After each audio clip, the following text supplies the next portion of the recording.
हे प्रभु,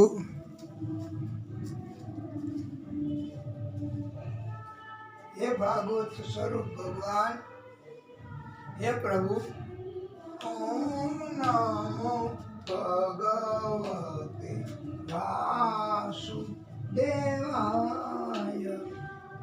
ओम नमो भगवते वासुदेवाय। ओम नमो भगवते वासुदेवाय। ओम नमो भगवते वासुदेवाय। ओम नमो भगवते वासुदेवाय।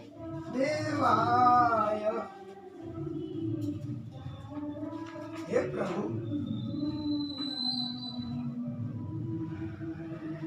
हे नारायण भगवान, ओम श्री परमात्मने नमः।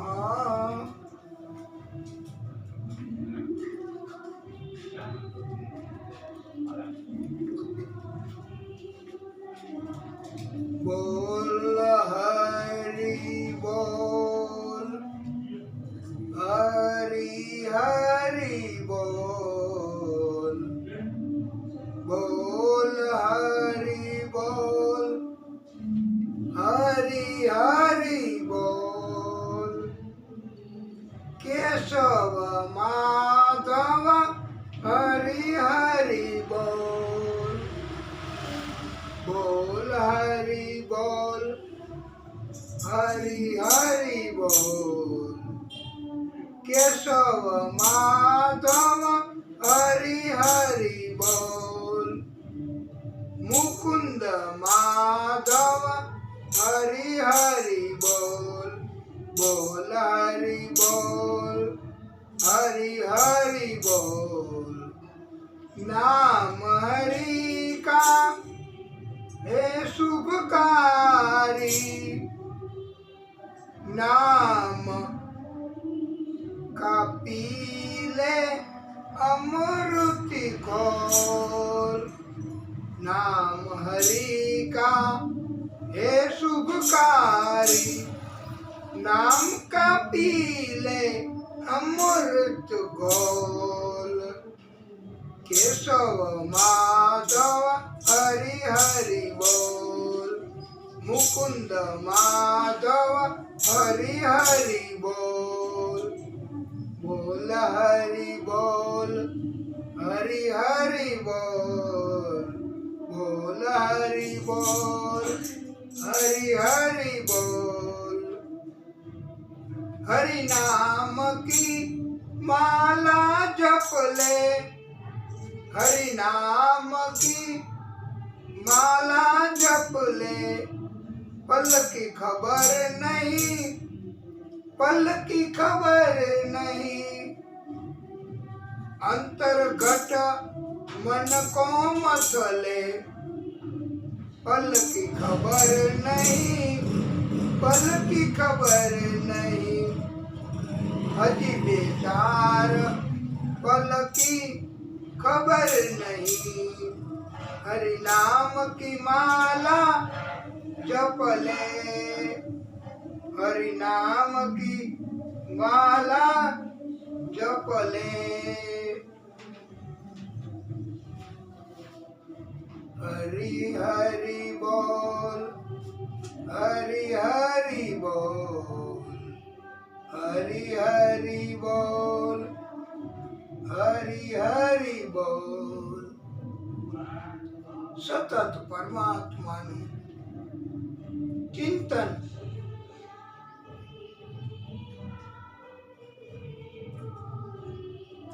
કીર્તન, અને જો આ નહીં કરીએ તો એનું ઉલટું થશે। કીર્તન,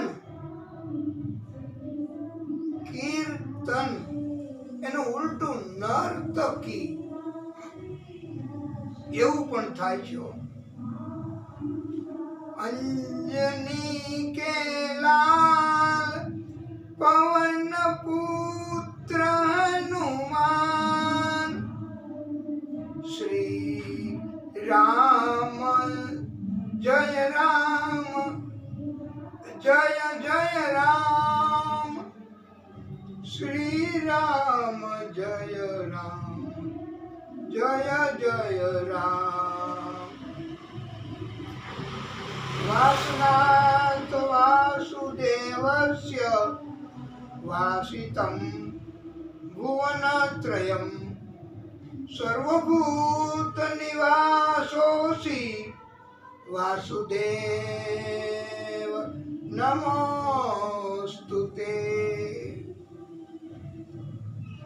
શ્રી શુક ઉવાચ હે પરીક્ષિત, તેષાં નવનવદ્વીપપતિય અસ્ય સમન તતઃ કર્મતંત્ર પ્રણેતાર એકાશીતિઃ દ્વિજાતયઃ. પરમાત્મા નારાયણ ભગવાને વૃષભદેવ તરીકે અવતાર ધારણ કર્યો.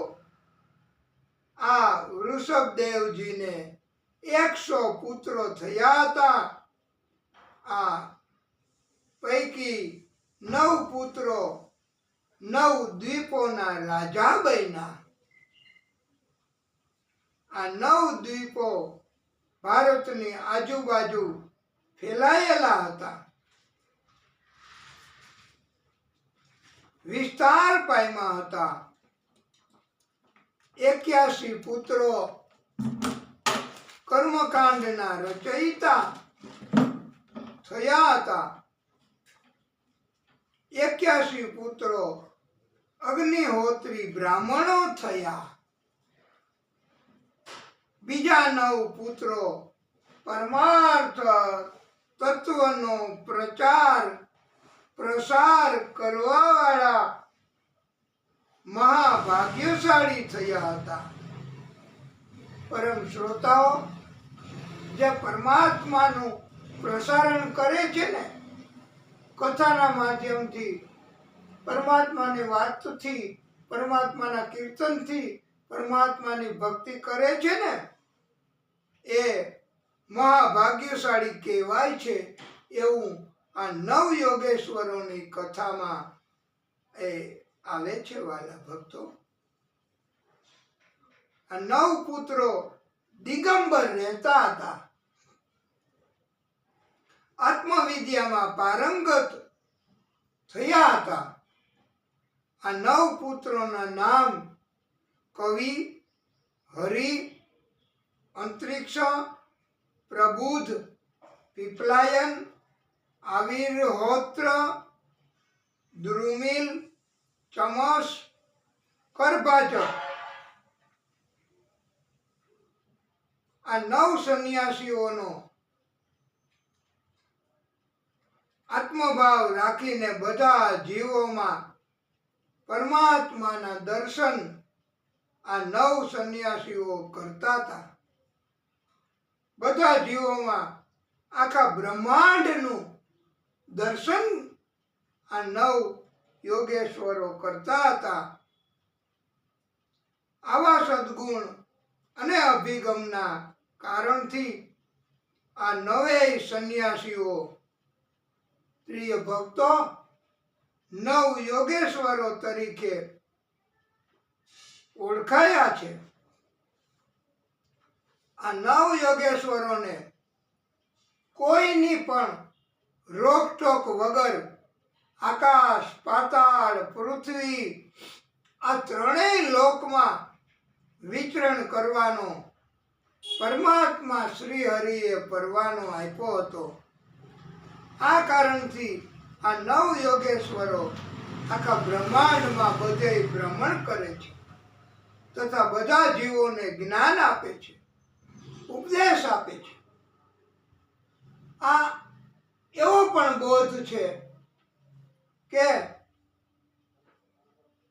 કથા વાંચવાની, કથા સાંભળવાની, કથાનું આયોજન કરવાની, પરમાત્માના કાર્યો કોઈ પણ પ્રકારે કરવાની એ પ્રભુ પરમાત્મા એ જ પરવાનગી આપે છે.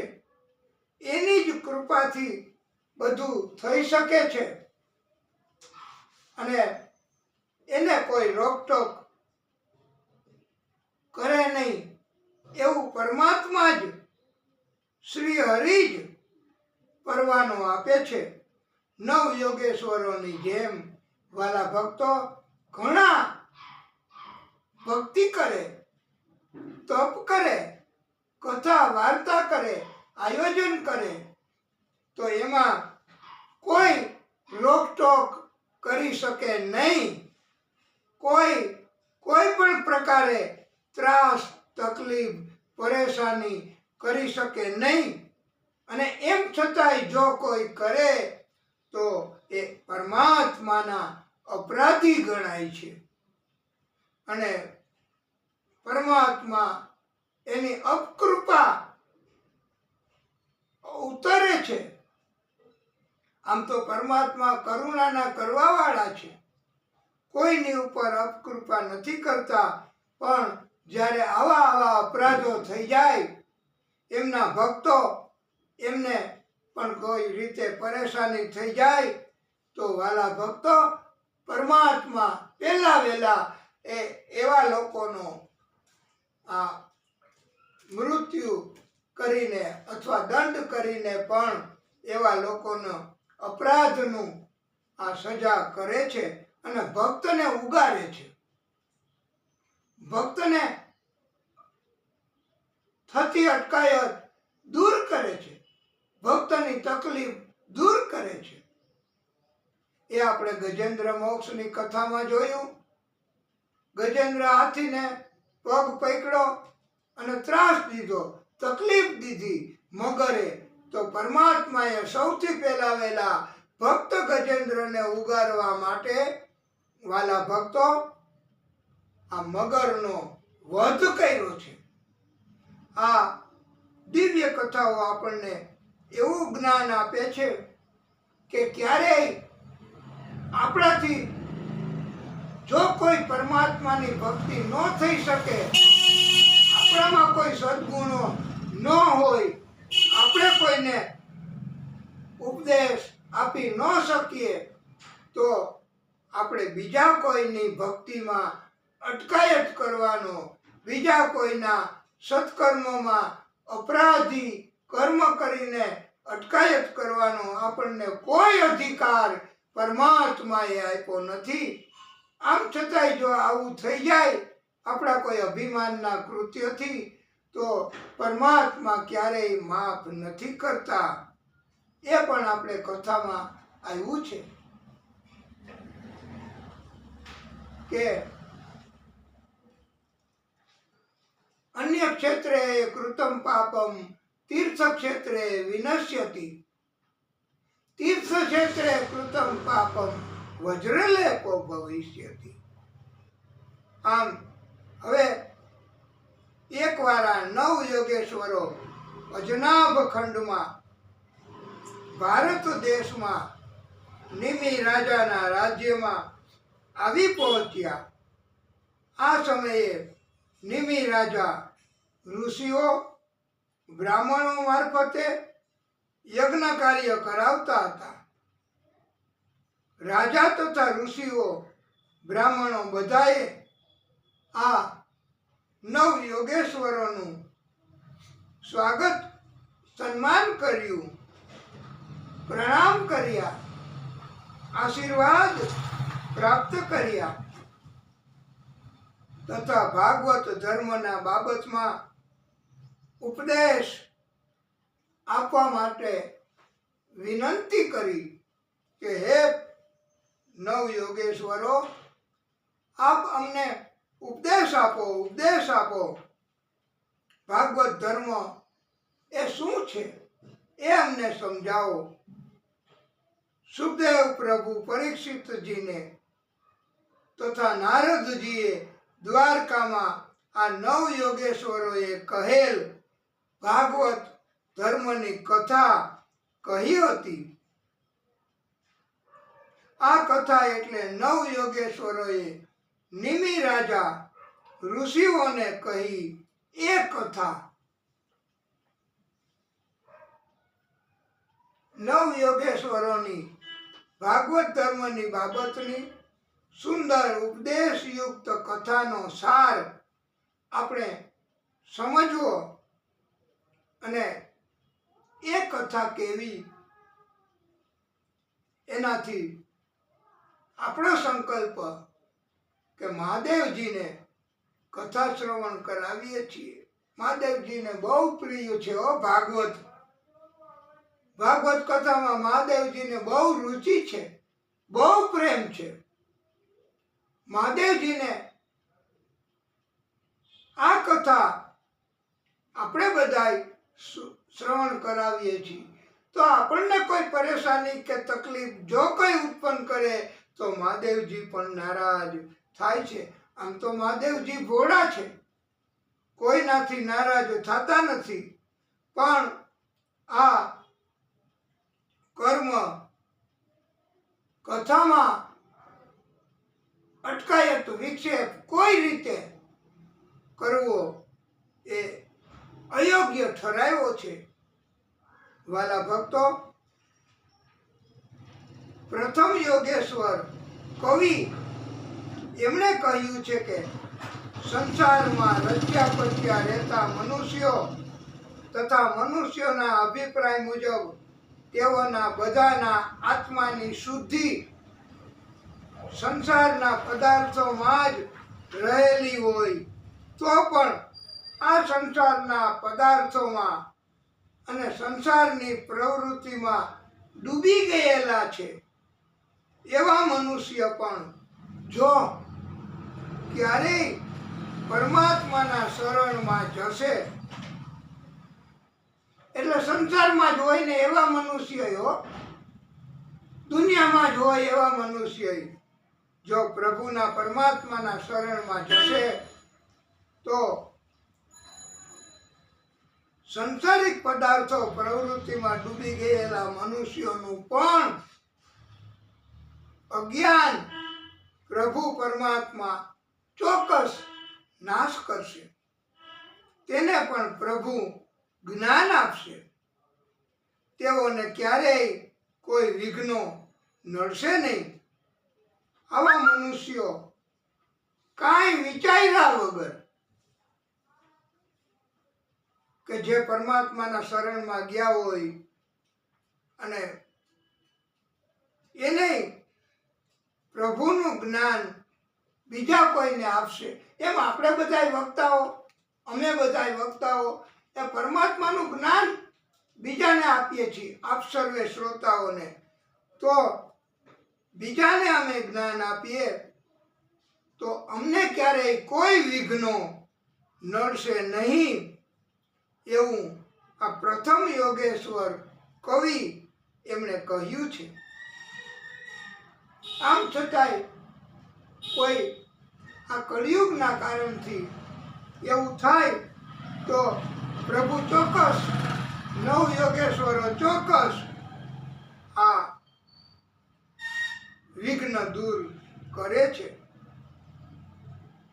આવા મનુષ્યો કે જે સંસારમાં રચ્યા પૈસા છે એ કાંઈ વિચાર્યા વગર આંધળું કિયા આંખો બંધ કરીને પણ સત્કર્મો કરશે તો પણ આવા મનુષ્યનું ક્યારેય પતન થતું નથી.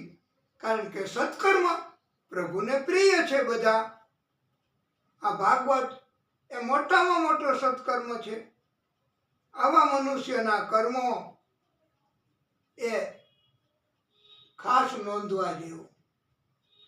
વિધિ વિધાનની ખામીયુક્ત હશે તો પણ આવા મનુષ્યોને કર્મ કર્યા બદલનું ફળ ચોક્કસ મળે છે. વાલા ભક્તો, કળિયુગમાં સ્વાર્થી લોકો વિધિ વિધાન મુજબના કર્મો ફળ નહીં આપે એવો ભય ઊભો કરે એ ખોટો ભય છે એમ આ યોગેશ્વર કવિ સમજાવે છે. કોઈ પણ કર્મ પ્રભુને ધ્યાનમાં રાખીને કરવું એવું આ પ્રથમ યોગેશ્વર કવિ એમણે કહ્યું છે. વ્યક્તિને ધ્યાનમાં રાખીને નહીં, વસ્તુને ધ્યાનમાં રાખીને નહીં. અને આ કથાઓ પણ પ્રભુને ધ્યાનમાં રાખીને કરવાની અને પ્રભુને રાજી કરવા જે કાંઈ તમારે કહેવું હોય તે તમે કહી શકો. કથાના માધ્યમથી તમારે જે કાંઈ રચના, જે કાંઈ કીર્તન, જે કાંઈ ગીત તમારે કહેવા હોય તે તમે કહી શકો. એમાં કોઈ જાતની અટકાયત નથી. પ્રભુ રાજી થાય છે કારણ કે પ્રભુને જ અર્પણ કરવાનું છે. વસ્તુ, વ્યક્તિ કે જગ્યાને ધ્યાનમાં રાખીને નહીં. યજમાન દક્ષિણા ન આપી શકે તો પણ કથામાં ખામી નથી રાખવાની. જેમ ભોજન કરનારને ગ્રાસે ગ્રાસે તૃષ્ટિ સંતુષ્ટિ મળે છે, તેમ કથા કહેનારા તથા સાંભળનારા એમને ક્ષણે ક્ષણે પ્રભુ પ્રેમ પ્રાપ્ત થાય છે તથા પ્રભુનું સ્વરૂપ એનો અનુભવ થાય છે.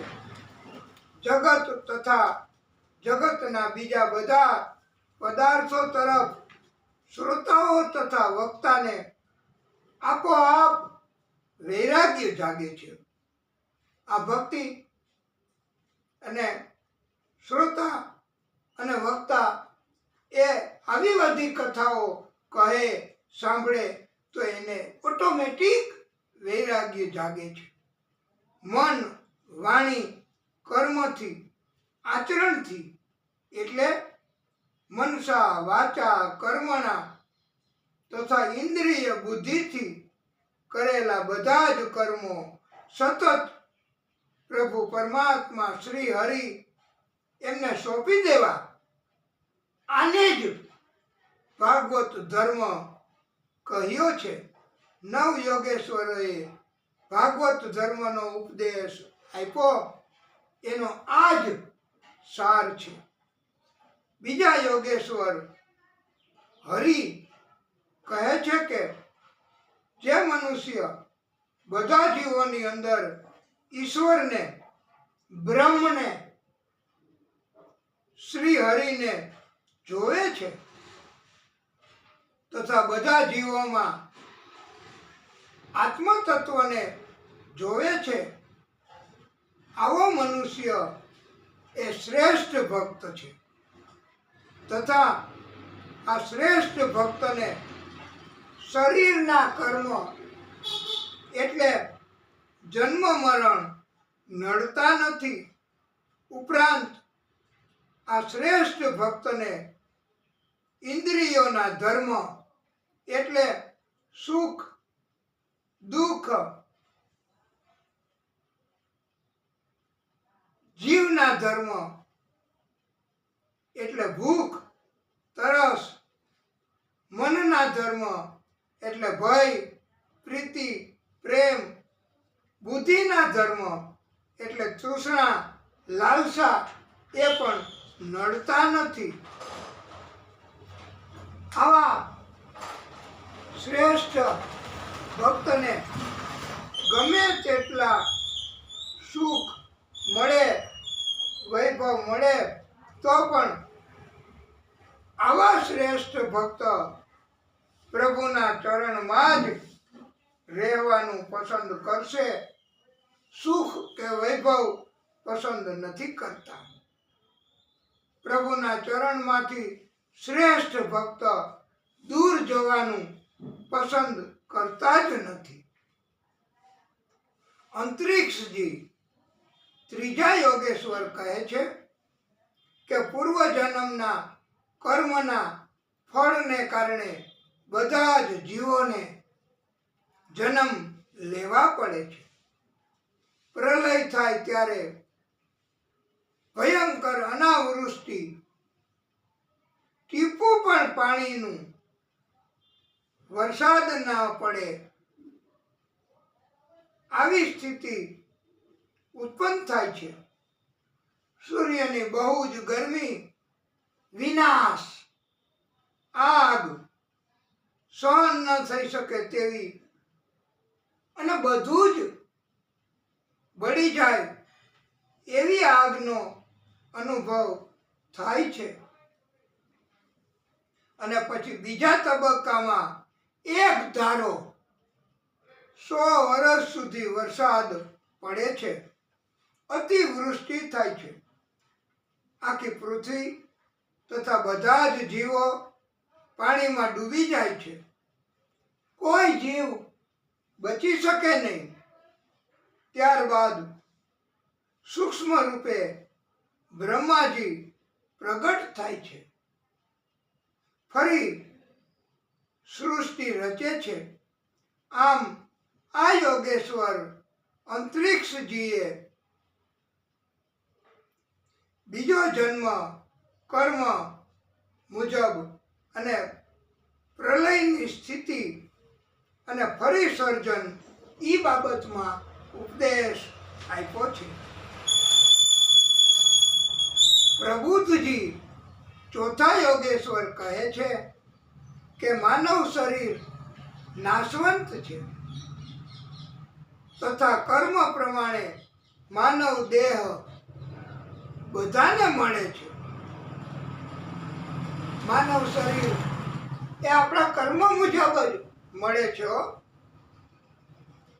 કોઈને ખોટ કે એવું કઈ શરીર હોય તો એ કર્મ મુજબ પ્રાપ્ત થયેલું છે. આપણે બધાને પ્રભાવશાળી શરીર જોઈતું હોય છે, પણ આપણા કર્મ એ મુજબના ન હોય. આપણા કર્મ એ આપણા શરીરને અસર થાય છે. કર્મ ઉપર આ કર્મ એ શરીરથી પણ બીજા જાણી લે છે કે આનું શરીર આવું છે તો આના કર્મ પણ એવા જ હશે. આ સિવાય પરમાત્મા કોઈ ઉપર કૃપા કરીને ઉત્તમ શરીર ન આપે. અલબત્ત ભક્તિ વધે, તપ વધે તો કુબજાને પણ સુંદર શરીર કરી આપ્યું હતું. એ એમના કર્મ જ, એમની ભક્તિ. પરલોક મળે જો તો ઈ લોક પણ નાશવંત છે. બધા જીવોએ શુદ્ધ કર્મો કરવા, તપ કાર્યો કરવા, ભાગવત સ્વરૂપ ભગવાનનું ચિંતન કરવું, સતત નામ જપ કરવા. ભાગવત ગીતામાં કહ્યું છે કે જીવ પ્રભુના શરણમાં આવે છે તેને પ્રભુની માયા એ કોઈ વિપરીત અસર કરતી નથી, સતાવતી નથી. પ્રભુની માયા પણ આવા પ્રભુના શરણમાં આવનારા ભક્તોને મદદ કરે છે. પાંચમા યોગેશ્વર પીપલાયનજી કહે છે કે બધા જીવાત્માઓ જે કાંઈ પ્રવૃત્તિ કરે છે તે બધી પ્રવૃત્તિ ઘટનાઓ જ, બધી જ ઘટનાઓ પ્રભુ શ્રી હરિ એ જ કરાવે છે. એટલે આપણાથી એવી કોઈ પ્રવૃત્તિ થઈ જાય તો પ્રભુ જ કરાવે છે. કારણ કે પ્રભુએ શિક્ષા કરવી હોય. અપરાધ કર્મ ન કરીએ તો શિક્ષા કેમ થાય? એટલે અપરાધી કર્મ પણ પ્રભુ જ કરાવે છે અને સત્કર્મો પણ પ્રભુ જ કરાવે છે. પ્રભુ શ્રી હરિ જ આ બધી સૃષ્ટિની ઉત્પત્તિ કરનારા છે.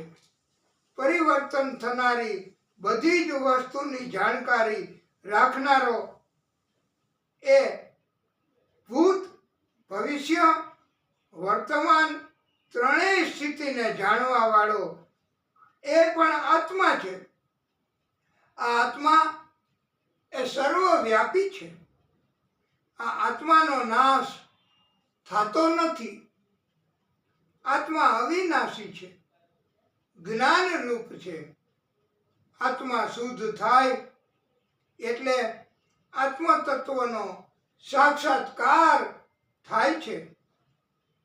છઠ્ઠા યોગેશ્વર આવિર્હોત્રજી એનો બોધ વેદોમાં કર્મ 3 પ્રકારના કહ્યા છે. એક શાસ્ત્રોમાં જણાવેલા કર્મો, બીજા શાસ્ત્રોએ પ્રતિબંધ કર્યા છે એવા કર્મો, અને ત્રીજા વિકર્મો. શાસ્ત્રોમાં જણાવેલા કર્મોનું ઉલ્લંઘન કરવું તે કર્મો વેદોએ પરમાત્માનું જ સ્વરૂપ છે. વેદોની વાણીમાં વિદ્વાનો પણ મોહિત થાય છે.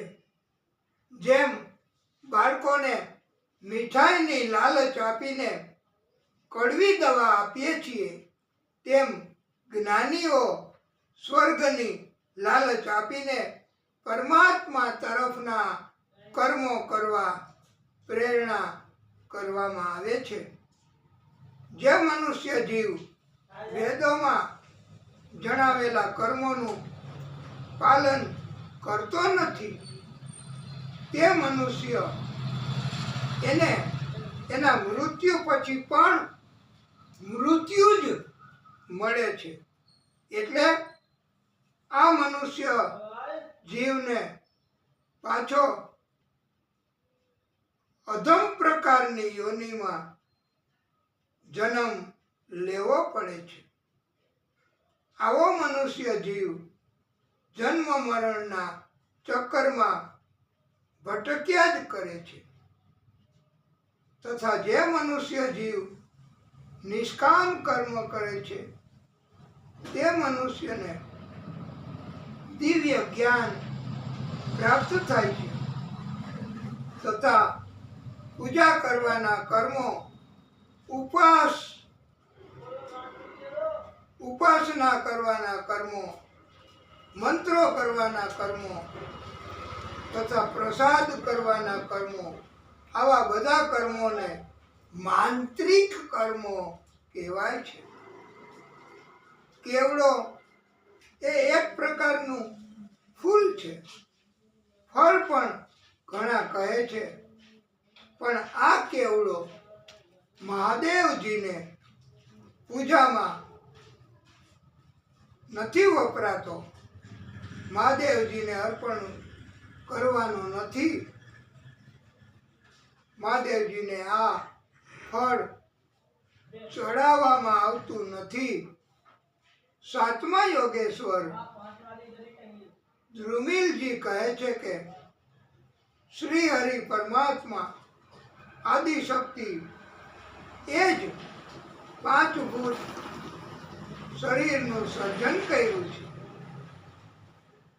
તથા શરીરમાંથી આખા બ્રહ્માંડની રચના પણ કરી છે. માનવ શરીરમાં આ આદિશક્તિએ પરમાત્મા શ્રી હરિએ પોતાનો અંશ મૂક્યો છે. અહીં આદિશક્તિ એટલે બ્રહ્મા પણ કહી શકાય છે. શ્રી હરિએ બ્રહ્માજી મારફતે સૃષ્ટિનું સર્જન કર્યું છે. જે પુરુષમાં રજોગુણ હોય છે તે પુરુષ વિષ્ણુ રૂપ કહેવાય છે. તથા જે પુરુષમાં તમો ગુણ હોય તો તે પુરુષ મહાદેવ રૂપ કહેવાય છે. મૂળ બીજ, સૌથી પહેલો જીવ પ્રભુના માનના સંકલ્પથી ઉત્પન્ન થયો છે. ત્યારબાદ સ્ત્રી પુરુષના સમાગમથી બધા જીવો ઉત્પન્ન થયા છે. અર્થાત વાલા ભક્તો, પહેલા અંડા કે પહેલે મુર્ગી, પહેલે કોણ આયા? તો પહેલો વહેલો જીવ, બધા જ જીવ, પહેલા વહેલું સર્જન પ્રભુએ પોતાના મનના સંકલ્પથી કર્યું છે. અને પછી જ સ્ત્રી અને પુરુષ એમાંથી સમાગમથી જીવ સૃષ્ટિ ઉત્પન્ન થઈ છે. અને બધા જ જીવો આવી રીતે ઉત્પન્ન થયા છે. ઉત્પત્તિ, સંહાર, મેન્ટેનન્સ, આ ત્રણેય કાર્યો આમ તો એક જ શક્તિ કરે છે, આદિશક્તિ. પણ એ અલગ અલગ રૂપ લઈને એ આદિશક્તિએ અલગ અલગ રૂપે પ્રાગટ્ય કર્યું છે. એ આપણે બ્રહ્મા તરીકે, વિષ્ણુ તરીકે, મહાદેવ તરીકે એમને પહેચાનીએ છીએ. આ ત્રણેયના સ્વરૂપમાં આદિશક્તિ જ છે. આદિશક્તિએ જ આ ત્રણેય સ્વરૂપે પ્રાગટ્ય કર્યા છે. અને આદિશક્તિ જ ઉત્પત્તિ, સંહાર અને બધાનું પાલન પોષણ કરે છે. પણ આ ત્રણેયને અલગ અલગ રીતે કાર્યો આદિશક્તિએ જ સોંપ્યા છે. આઠમા યોગેશ્વર ચમોસ ઋષિ કહે છે, પ્રભુ શ્રી હરિએ બધા જ જીવોના ગુણ તથા કર્મને ધ્યાનમાં લઈને આ આખી સૃષ્ટિમાં 4 વર્ણની રચના કરી છે.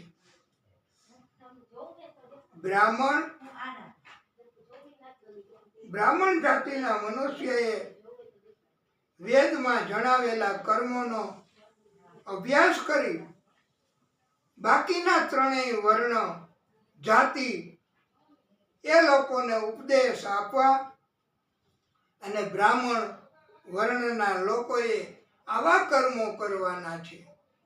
બ્રાહ્મણોએ ભક્તિ કરવાની, તપ કરવાનું તથા ધર્મ મુજબના કર્મો બ્રાહ્મણોએ કરવાના છે.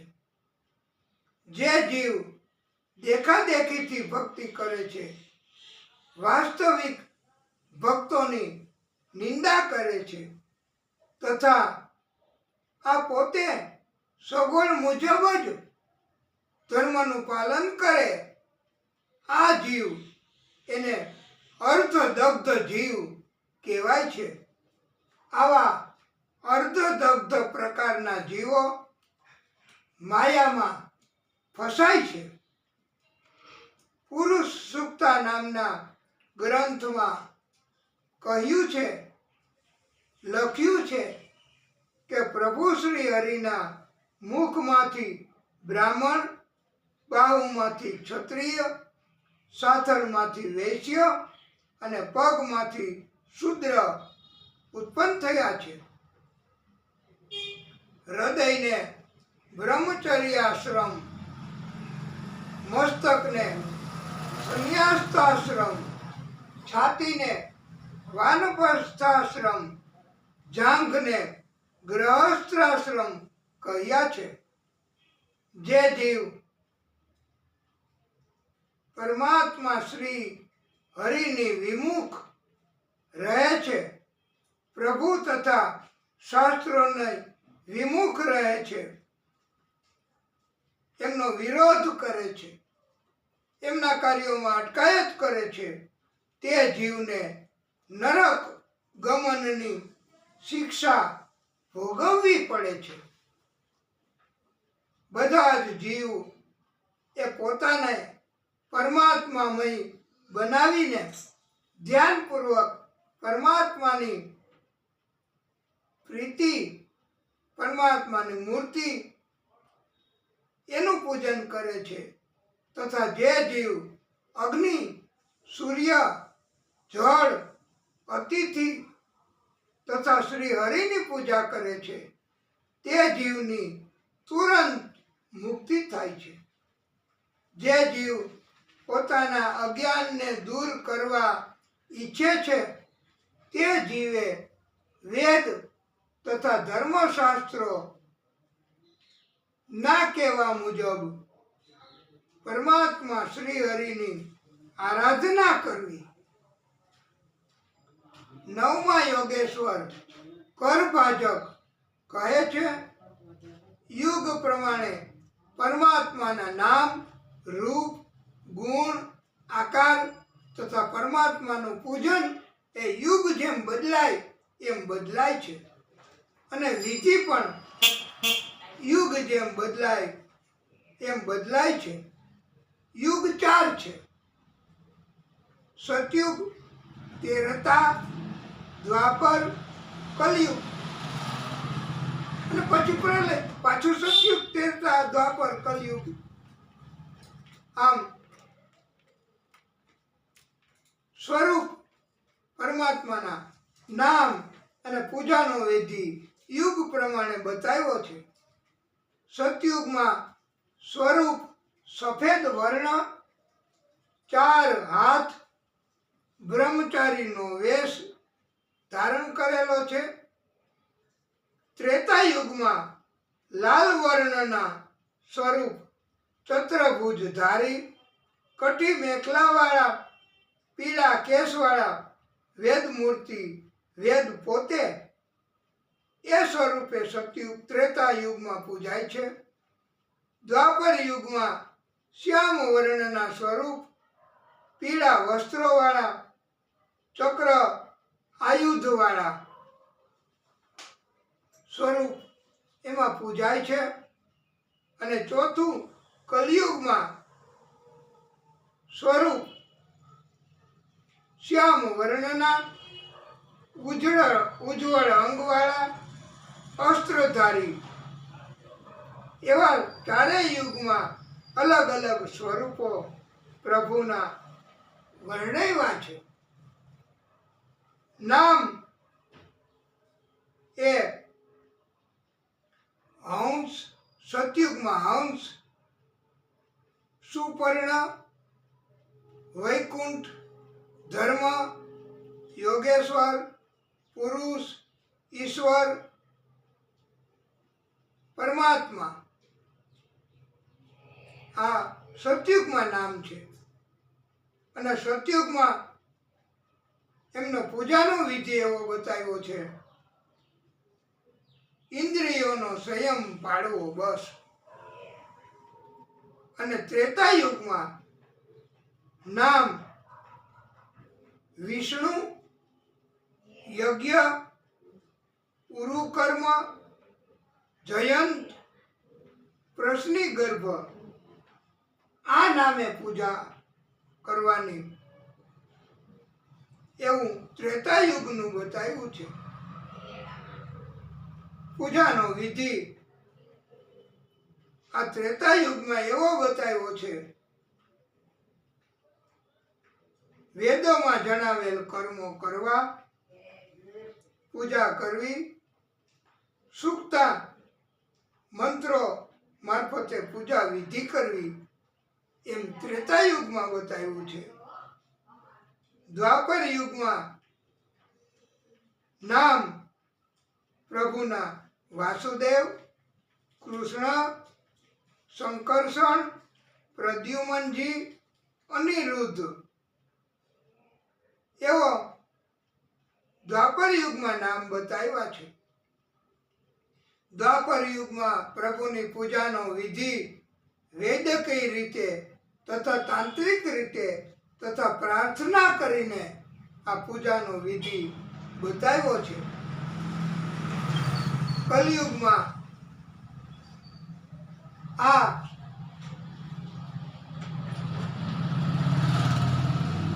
યુગમાં ચોક્કસ કોઈ પ્રભુના નામ નથી બતાવ્યા. પૂજાનો વિધિ, પ્રભુના નામ સંકીર્તન તથા ભક્તિના કર્મો કરવા, એને પૂજાનો વિધિ બતાવ્યો છે. એટલે કલયુગમાં કોઈ નામ નથી ચોક્કસ, અને કીર્તન કરવા, ભક્તિ કરવી અને ભક્તિના કર્મો કરવા, આ કથા કેવી સાંભળવી, આયોજિત કરવી, એવા કર્મો કલયુગમાં બતાવ્યા છે. એ પૂજાનો વિધિ બતાવ્યો છે. આમ ચારેય યુગમાં પરમાત્મા પાર્ષદોથી ઘેરાયેલા રહે છે. જે મનુષ્ય દેવાદાર હોય એને 5 યજ્ઞો કરવા પડે છે. જે મનુષ્ય પ્રભુના ભક્ત છે એવા મનુષ્યએ કાંઈ કરવાની જરૂર નથી, માત્ર ભક્તિ. એટલે ભાગવતકારો કહે છે મનુષ્યએ ભક્તિ કરવી, ભક્તિ સિવાય કાંઈ કરવાની જરૂર નથી. આ પ્રમાણે ઉપદેશ આપી 9 યોગેશ્વરો અંતર ધ્યાન થઈ ગયા. બોલીએ શ્રી હરિ વિષ્ણુ પરમાત્મા કી જય.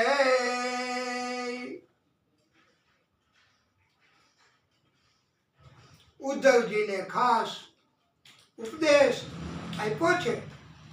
હે ઉદ્ધવ, બધા જ યાદવોના મૃત્યુ થઈ જશે. ત્યારબાદ હું કૃષ્ણ આ પૃથ્વીલોક છોડીને મારા ધામમાં જઈશ. તમે સતત પ્રભુનું સ્મરણ કરજો. આખી દ્વારકા સમુદ્રમાં ડૂબી જશે. હું વિદાય લઈશ એટલે પૃથ્વીલોકમાં કલીનો સમય શરૂ થશે. તમે તો ભક્તિના કર્મ જ કરજો. ભક્તિના કર્મ કરવામાં હે ઉદ્ધવ તમે લીન રહેજો. એટલે આ આપણને બધાને ઉપદેશ છે, જેમ ઉદ્ધવને છે એમ જ. અને હે ઉદ્ધવ, આત્મનો ગુરુ આત્મૈવ પુરુષસ્ય વિશેષતઃ યત પ્રત્યક્ષાનું માનાભ્યામ શ્રેયો અસાવનું વિંદતે. મનુષ્ય પોતે જ પોતાનો ગુરુ છે. પ્રત્યક્ષ તથા અનુમાન પ્રમાણ મારફતે દરેક મનુષ્ય પોતે જ પોતાનો ઉદ્ધાર કરવા સક્ષમ છે. આથી ભાગવતકારો સ્પષ્ટતા કરતા કહે છે કોઈ મનુષ્યએ ગુરુ ધારણ કરવા ફરજિયાત નથી. કૃષ્ણ કહે છે હે ઉદ્ધવ, એકવાર દત્તાત્રેય ભગવાન સાથે સંવાદ થયો. કૃષ્ણને દત્તાત્રેય ભગવાને 24 ગુરુ બનાવેલા. જેની પાસેથી જે શીખવા મળ્યું એને ગુરુ બનાવ્યા છે. આને શિક્ષા ગુરુ કહેવાય છે. કર્મ 4 રીતે થઈ શકે: પ્રાયશ્ચિત કર્મ, નિત્ય કર્મ, નૈમિત્તિક કર્મ, કામ્ય કર્મ.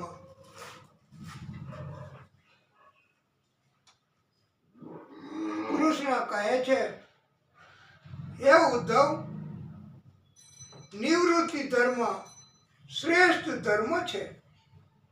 સતત પ્રવૃત્તિથી અનર્થ થાય છે. નિવૃત્તિ ધર્મથી વૈરાગ આવે છે. સ્વાર્થનો નાશ થાય છે તથા મનની ઈચ્છાઓ નાશ પામે છે. આ બધા જ જીવો એ 28 તત્વોથી રચિત છે. હે ઉદ્ધવ, આત્માને સુખ દુઃખની કોઈ અસર નથી. સુખ અને દુઃખ એ મનના ખ્યાલ છે.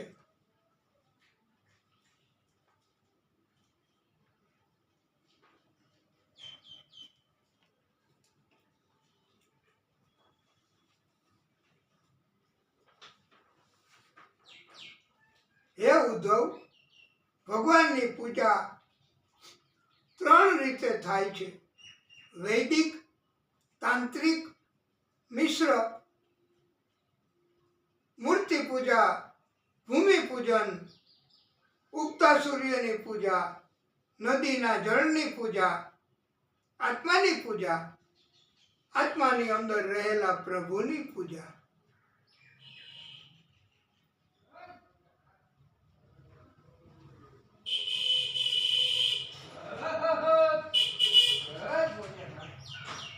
પૂજા કરવા, પ્રાર્થના કરવા, યજ્ઞ કરવા, કથા કરવા, પૂર્વ અથવા ઉત્તર દિશા તરફ મુખ રાખવું તો યોગ્ય ગણાશે. ભગવાન કૃષ્ણએ ઉદ્ધવજીને આદેશ કર્યો, હે ઉદ્ધવ, તમે તપ કરવા જતા રહો. સદુષ્ટ્યજ સ્નેહ વિયોગ કાતરો ન શકનુવમ સ્તમ પરિહાતુમ માતુરઃ કૃચ્છયં યૌ મૂર્ધની ભરતૃપાદુકે બિભન્ન મસ્કૃત્ય યયૌ પુનઃ પુનઃ. ઉદ્ધવજી ભગવાન કૃષ્ણના ચરણને છોડીને દૂર જવા ઈચ્છતા જ ન હતા, પણ કૃષ્ણનો આદેશ હુકમ થયો એટલે ઉદ્ધવજીએ જવું જ પડે. ઉદ્ધવજી આથી બેચેન થયા. ઉદ્ધવજીનું હૈયું ભારે થયું. દૂર જતા જતા ભગવાનની ચરણ પાદુકા પોતાના મસ્તક ઉપર પધરાવી પછી કૃષ્ણને વારંવાર પ્રણામ કરતા કરતા ઉદ્ધવજી વિદાય થયા. અંતિમ સમયે કૃષ્ણએ ઉદ્ધવજીને ભાગવત એ સોંપ્યું છે. પોતાનું બધું જ દિવ્ય તેજ, શક્તિ, ઐશ્વર્ય બધું જ કૃષ્ણએ ભાગવતમાં પધરાવ્યું છે. અને પછી આ પોથી એ ભાગવત એ આપી છે. આથી વાલા ભક્તો, આ પોથીનું મહત્વ છે. આમાં પ્રભુ આવી ગયેલા હોય છે કથા કરીએ ત્યારે, અને એના માધ્યમથી આપણા બધા ઉપર કૃપા કરે છે. અને એટલે જ આપણે આ કથાને વિરામ થાય ત્યારે પોથીની પધરામણી ઘરે ઘરે કરીએ છીએ અને કરાવીએ છીએ, કારણ કે એમાં પ્રભુનો વાસ હોય છે. કથા વિરામ પામે એટલે તુરત જ પોથીને જે ભક્તોની ઈચ્છા હોય એમને ઘેરે પધરામણી કરાવવાની હોય છે. ભગવાનના પરમ પ્રેમી ઉદ્ધવજી હૃદયમાં ભાગવત, ભગવાનનું કૃષ્ણનું દિવ્ય સ્વરૂપ ધારણ કરી ચાલતા ચાલતા બદ્રિકાશ્રમમાં પહોંચ્યા. બદ્રિકાશ્રમમાં ઉદ્ધવજીએ તપસ્વી તરીકેનું જીવન પસાર કર્યું છે. અંતે ઉદ્ધવજી ભગવત ગતિ પામ્યા છે. બોલીએ ભાગવત સ્વરૂપ ભગવાન કી જય.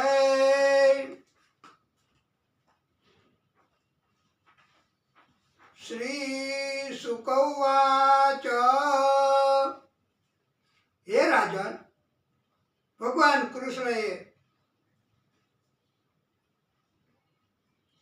કહ્યું, દ્વારકામાં ભયંકર ઉત્પાતો થવા લાગ્યા છે. આથી 2 ઘડી અર્થાત 1 મુહૂર્ત એના સમય માટે પણ કોઈએ દ્વારકામાં રહેવાનું નથી. બધા યાદવોને, સ્ત્રીઓ, બાળકો, વૃદ્ધોને કહ્યું, દ્વારકાથી દૂર શંખોદ્વાર ક્ષેત્રમાં જતા રહો. થોડા યાદવો મારી સાથે પ્રભાસ ક્ષેત્રમાં ચાલો. પ્રભાસ ક્ષેત્રમાં સરસ્વતી નદી પશ્ચિમ દિશા તરફ વહે છે તથા આગળ સમુદ્રને મળે છે. ત્યાં પહોંચીને યાદવોએ યદુવંશ શિરોમણી ભગવાન કૃષ્ણની આજ્ઞા પ્રમાણે ખૂબ શ્રદ્ધા ભક્તિથી શાંતિ પાઠ કર્યા. સર્વ પ્રકારના માંગલિક કાર્યો કર્યા. યાદવોએ આ બધું તો કર્યું, પણ 22 વર્ષ યાદવોની સદબુદ્ધિ હરાઈ ચૂકી હતી. તેથી યાદવો મેરિયેક નામની મદિરાનું પાન કરવા લાગ્યા. આ મેરિયેક વનસ્પતિ લોખંડનો ચૂરો, પાવડર સમુદ્રમાં નાખેલ એ કિનારે આવી આ વનસ્પતિ તરીકે ઉગી હતી. આ એરકા વનસ્પતિ તથા મેરિયેક મદિરા એના નશાથી બુદ્ધિ ભ્રષ્ટ થઈ જાય છે. એ પીવામાં મધુર લાગે છે, પણ અંતે તેની અસરથી સર્વનાશ થઈ જાય છે. આ જાત માહિતી નથી, અમે પીધી નથી, પણ આવું લખ્યું છે વાલા ભક્તો. બધા યાદવો એકબીજાની સાથે લડવા લાગ્યા.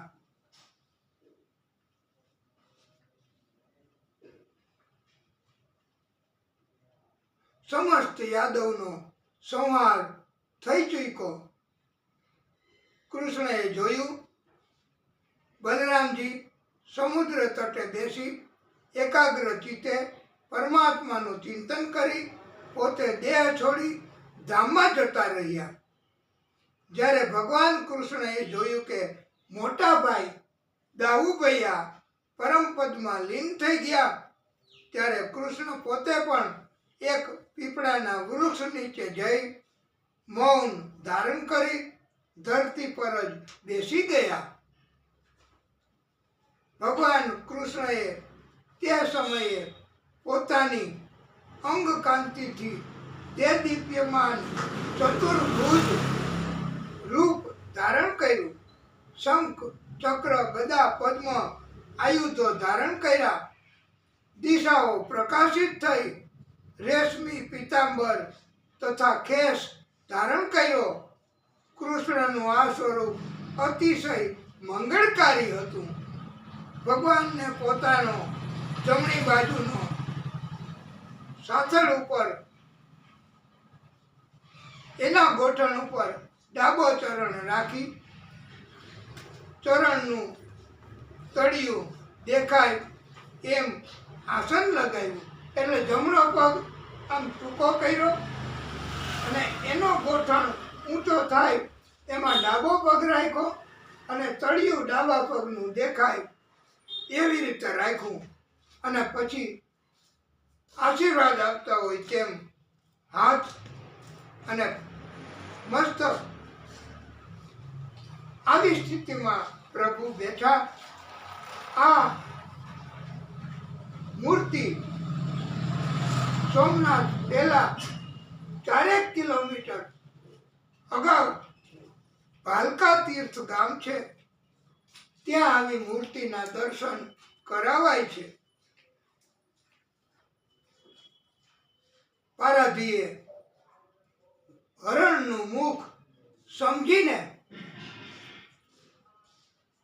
તીર છોડ્યું, જે બનાવ્યું હતું સ્પેશિયલ એ, અને પગનું તળિયું, ડાબા પગનું, હાથ, એની હથેળી અને મસ્તક ત્રણેયને વિંધીને તીર આર પાર થઈ ગયું. એ તો હવે ભગવાન કૃષ્ણને પારાધી કહેવા લાગ્યો કે મારાથી પાપ કર્મ થઈ ગયું. મને આપ શિક્ષા કરો, મને મૃત્યુદંડ આપો.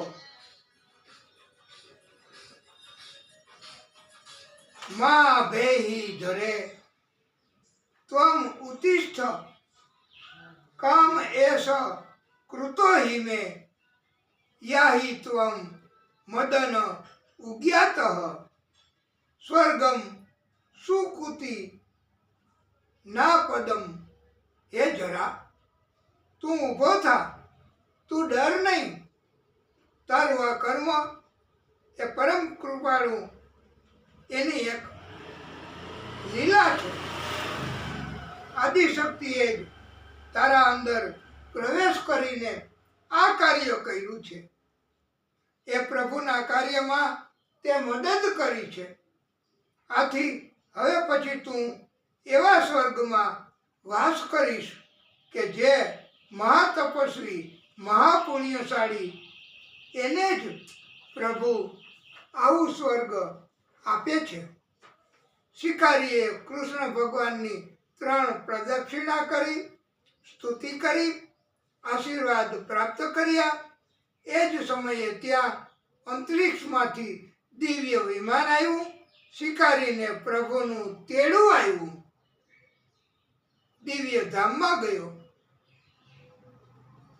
હવે કૃષ્ણનો સારથી દારૂક ત્યાં આવી પહોંચ્યો.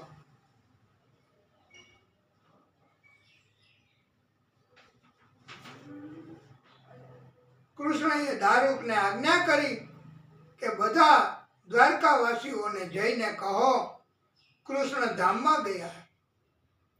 બધા અર્જુન તળે, એના રક્ષણ તળે ઇન્દ્રપ્રસ્થ નગરીમાં જતા રહો. દેવો, ઇન્દ્ર, બ્રહ્માજી, મહાદેવજી બધાય અંતરિક્ષમાંથી જોયું. કૃષ્ણ દિવ્ય વિમાન મારફતે વૈકુંઠમાં ગયા. કૃષ્ણએ આપેલા તો પોતાનું દિવ્ય તેજ, સામર્થ્ય ભાગવતજીમાં પધરાવી દીધું છે.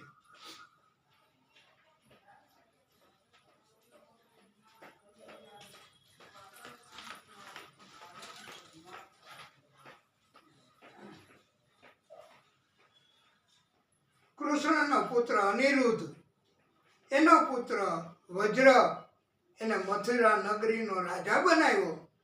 પાંડવ પક્ષે યુધિષ્ઠિરજીના એના દીકરાને પરીક્ષિતને રાજા બનાવ્યા. અને પાંડવો બધા હિમાલયની યાત્રાએ નીકળી ગયા. હે પરીક્ષિત, હરિશ્ચંદ્રના વંશમાં યદુના નામે રાજા થયા છે.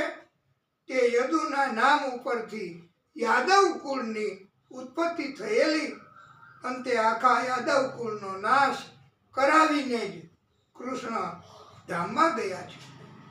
હે પરીક્ષિત, ભગવાન કૃષ્ણની બાળ લીલા, અવતાર લીલા તથા અનેક દિવ્ય લીલાઓ જે કોઈ કહેશે એટલે અમે વક્તાશ્રી, અને જે કોઈ સાંભળશે એ આપ સર્વે શ્રોતાઓ, અને જે કોઈ અમારા કહેવા મુજબ આયોજિત કરશે આ બધું, તો એ પરમહંસ જેવી ભક્તિ મેળવશે. બોલીએ ભાગવત સ્વરૂપ ભગવાન કી જય. કલીની અસર થવા લાગી. કૃષ્ણ એ ધામમાં ગયા છે. 11મો સ્કંદ સમાપ્ત થાય છે.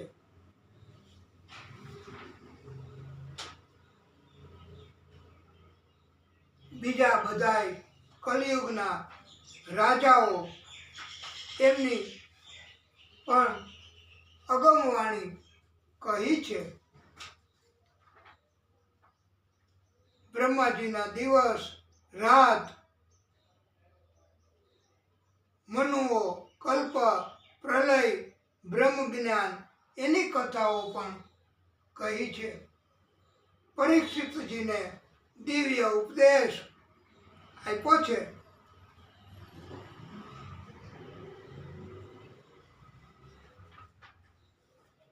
સુખી થવા માટે કર્મો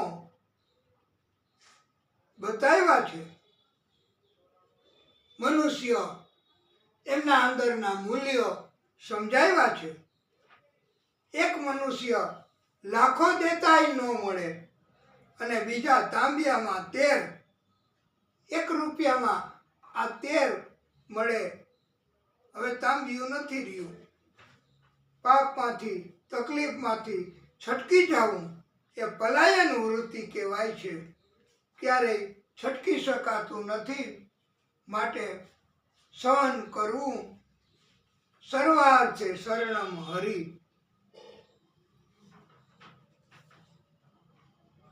એ નિયમ ત્યારથી પ્રસારણ પામ્યો છે. જન્મ, મૃત્યુ, જશ, અપજશ, લાભ, હાનિ એ પ્રભુએ પોતાની પાસે રાખ્યા છે. કર્મ પ્રમાણે પ્રભુ આવું કરી આપે છે.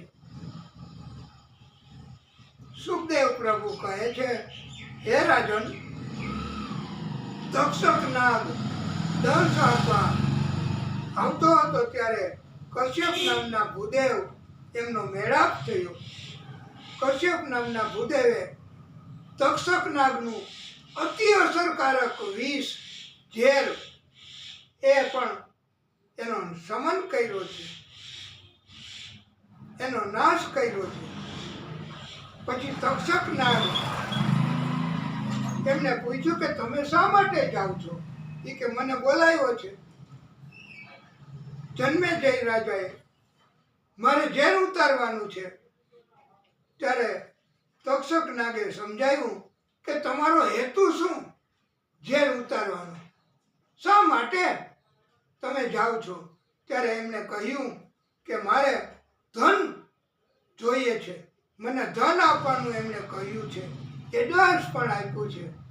ત્યારે તક્ષક નાગે કહ્યું કે હું તમને એના કરતાં 100 ગણું ધન આપું છું. તમે પાછા જતા રહ્યો. અને વિધિનું વિધાન ઝેર ઉતારવાનું નથી, પણ વિધિનું વિધાન તક્ષક નાગના દંશથી મૃત્યુ એવું છે પરીક્ષિતનું. અને સુખદેવ પ્રભુએ કહ્યું, હે રાજન, હવે 7મો દિવસ છે. આ કથા 7 દિવસની હોય છે, સપ્તાહ કથા. પણ આપણે 1 દિવસ વધારે એટલા માટે કે દિવ્ય કથા એટલે 8 દિવસની કથા કરીએ છીએ.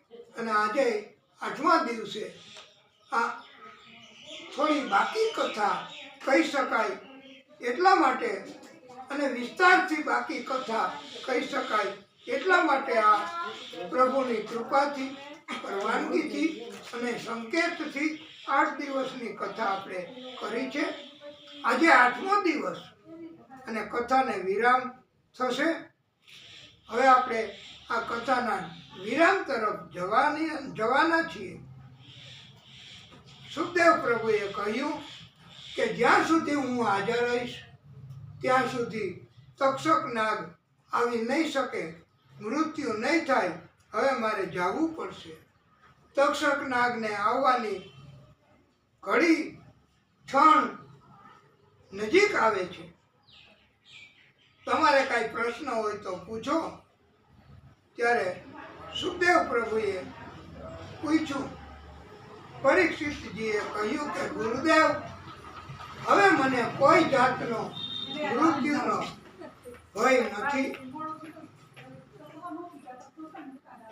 મને પ્રભુની કૃપા થઈ છે. સુખદેવ પ્રભુની પરીક્ષિતજીએ પ્રદક્ષિણા કરી, પૂજા કરી, આશીર્વાદ પ્રાપ્ત કર્યા, સંપૂર્ણપણે ભયમુક્ત થયા. અને સુખદેવ પ્રભુ એ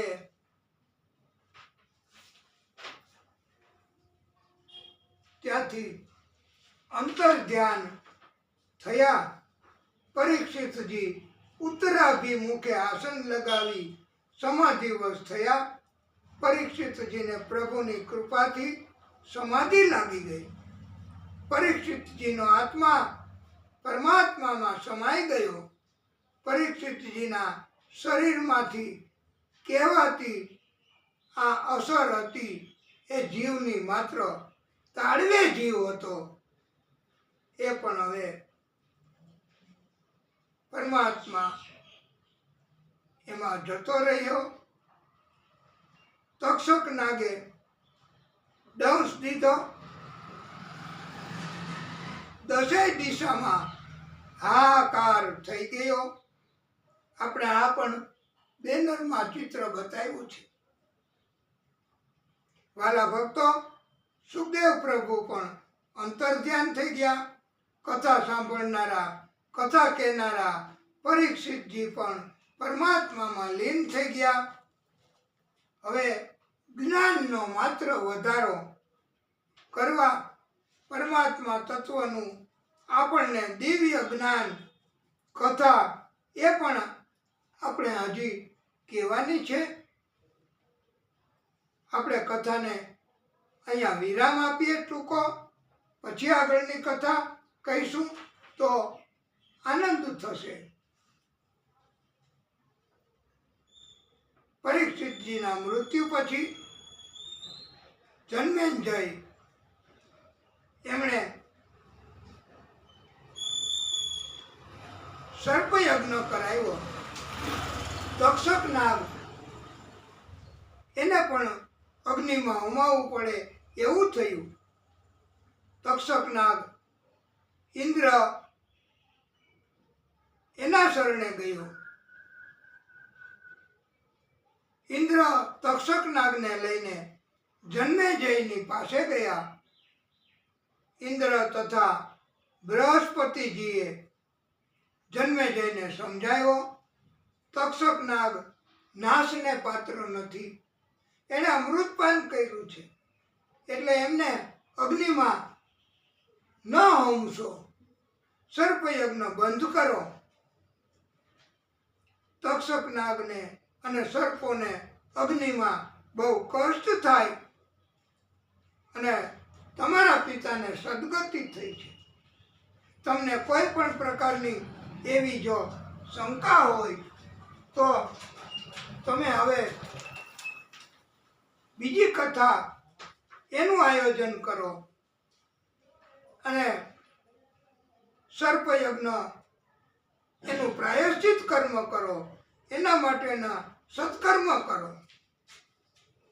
સર્પયજ્ઞ બંધ કર્યો જન્મેજય રાજાએ, અને વ્યાસજી મારફતે, વ્યાસ ભગવાન મારફતે દેવી ભાગવત એની કથા કરાવી. વ્યાસજીએ ક્યારેય વક્તા તરીકે કથા નથી કરી, પણ આ તો પ્રભુની કૃપા. પહેલી વાર પણ વ્યાસજીએ વક્તા તરીકે વ્યાસ આસન ઉપર આરૂઢ થઈ કથા કરી છે. વાલા ભક્તો, અમે બધા વક્તાઓ પણ પ્રભુની કૃપા હોય એ પ્રમાણે, પ્રભુ મતિ આપે એ પ્રમાણે, પ્રભુ હૃદયમાં પધારી જે વાણી બહાર કાઢે એ પ્રમાણે અમે કથાઓ કરતા હોય છીએ. કથા કહેવાવાળા એની ઉંમર એ નથી ધ્યાનમાં લેવાની. મહત્વ માત્ર ને માત્ર એમની ભક્તિ કેટલી છે, કેવી રીતની કથા કરે છે. કથાના વક્તાના ઇન્ટરવ્યુ લેવાના નથી હોતા. હરિ અનંત હરિ કથા અનંતા. સૂતજી વેદવ્યાસજીના પુત્ર શિષ્ય, વેદવ્યાસજીના, માફ કરજો, સૂતજી વેદવ્યાસજીના શિષ્ય, એમને હવે બધી કથાઓ જ્ઞાન માટે થઈને કહી છે. ઓમકાર, અ, ઉ અને મ ત્રણ માત્રા વાળો ઉત્પન્ન થયો છે સૌથી પહેલા વહેલા, અનાદિ રૂપ છે. ઓમકાર જ પરમાત્માનું દિવ્ય તેજ પ્રકાશ આપનાર છે. બ્રહ્માજીએ આ ઓમકારમાંથી જ 4 વેદની રચના કરી છે. પછી વ્યાસજીએ વેદોનો વિસ્તાર કર્યો છે.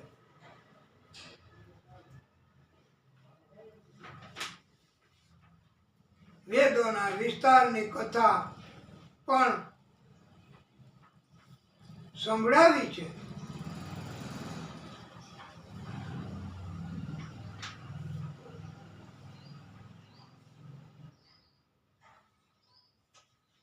એ દિવ્ય કથાઓ અને પુરાણ, ઉપપુરાણ, મહાપુરાણ એની કથાઓ પણ કહી છે. સ્વર્ગ, પ્રતિસર્ગ, વંશ, મન્વંતર અને વંશજોના ચરિત્ર એમ 5 લક્ષણોવાળા ગ્રંથને પુરાણ કહેવાય. પુરાણમાં મહાપુરાણ, અલ્પપુરાણ, ઉપપુરાણ એ ત્રણેયનો સમાવેશ થાય છે. તથા સર્ગ, વિસર્ગ, વૃત્તિ, વૃત્તિ એટલે સ્થાન, રક્ષ એટલે પોષણ, મન્વંતર, વંશ, વંશાનું ચરિત્ર, સંસ્થા નિરોધ યા આત્યંતિક લયરૂપી મુક્તિ, હેતુ, મુનિઓ તથા અપાશ્રય આ 10 લક્ષણોવાળો ગ્રંથ હોય તેને પુરાણ કહેવાય છે. આ 10 લક્ષણો જુદા જુદા ગ્રંથમાં હોય તો તે ગ્રંથને મહાપુરાણ કહેવાય છે. જુદા જુદા એટલે એક જ ગ્રંથમાં ન હોય પણ જુદા જુદા વિસ્તૃત હોય. જે ગ્રંથને 5 લક્ષણો હોય તેને ઉપપુરાણ કહેવાય છે. મહાપુરાણ તથા ઉપપુરાણ 18 છે.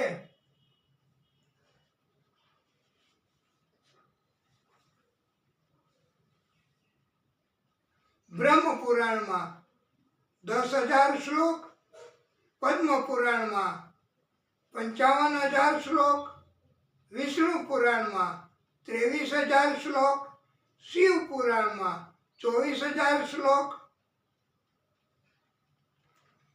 શ્રીમદ ભાગવત મહાપુરાણમાં 18,000 શ્લોક, નારદ પુરાણમાં 25,000 શ્લોક, માર્કંડેય પુરાણમાં 9,000 શ્લોક, અગ્નિ પુરાણમાં 15,400 શ્લોક, ભવિષ્ય પુરાણમાં 14,500 શ્લોક, બ્રહ્મવૈવર્ત પુરાણમાં 18,000 શ્લોક, લિંગ પુરાણમાં 11,000 શ્લોક, વરાહ પુરાણમાં 24,000 શ્લોક, વામન પુરાણમાં 10,000 શ્લોક, સ્કંદ પુરાણમાં 11,000 શ્લોક,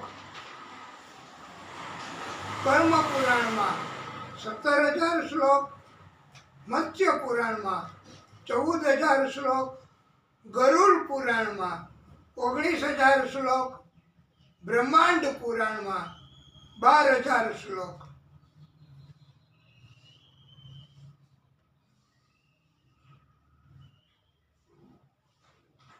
આવી રીતે શ્લોકોની સંખ્યા બતાવી છે. વિરાટ સ્વરૂપ, વિરાટ તરીકે પ્રાગટ્ય પ્રભુએ કર્યું આદિશક્તિએ, એમની કથા બતાવી છે.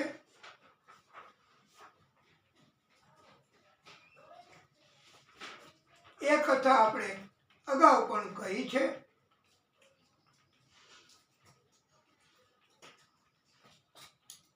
ભાગવતજી એના મત પ્રમાણે આખી કથા એ સાંભળ્યા પછી ભૂમિ, જમીન, સંપત્તિ, મિલકતો એ પ્રશ્ન માટે ક્યારેય ઝઘડા તકરાર કરવા નહીં.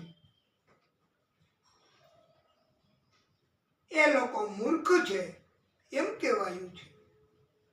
પૃથુ, ભગીરથ, રાવણ ઘણા દૈત્યો એ ભૂમિ સંપત્તિ માટે જ લડ્યા છે, ઝઘડા તકરાર કર્યા છે. વાલા ભક્તો, હવે આપણે કથાના અંતિમ પાર્ટ તરફ ગતિ કરીએ છીએ. આપણે કથાને હવે ટૂંકો વિરામ આપીએ, પછી આ અંતિમ પાર્ટની કથા પણ કરીશું. બોલીએ ભાગવત સ્વરૂપ ભગવાન કી જય. હે પરમાત્મા,